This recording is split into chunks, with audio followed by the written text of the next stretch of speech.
to Chicago and the blues scene? It's been a winding road. I grew up in a little town called Yellow Springs, Ohio. It's a little hippie town.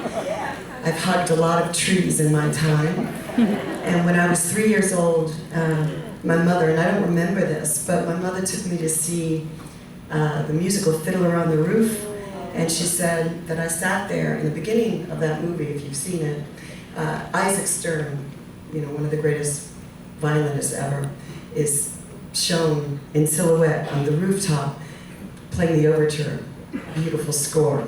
And she said, I sat there and I said, Mommy, that's what I want to do. That's what I want to do. And I kept bugging her, and I don't remember that, but she said, you kept bugging me. And then she doesn't know how I heard this, but somehow I had heard of bars. And when I pictured bars, I pictured these gymnasium places where you could like swing around as a kid. I didn't know what a bar was. And I started saying, I want to dance in bars. I want to dance in bars. So she quickly got me a violin.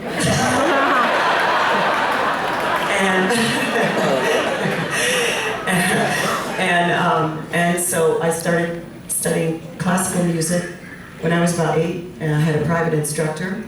And I studied for about 10 years. About 8 years into it, after years of my violin teacher telling me, you need to not move as much. You need to stand still. You need to, hold it this way and do, It was like, I loved the soul of the instrument. I loved it from the first moment I saw it on a screen, and I didn't know what it was. And I loved and heard the soul of the fiddle through many traditions, including, obviously, Celtic music has a rich fiddle tradition. The black early string bands, rich traditions there, and folk music. And that was what I started getting my ear around. Now, of course, all the pop traditions and the folk traditions like bluegrass and everything really came from the blues.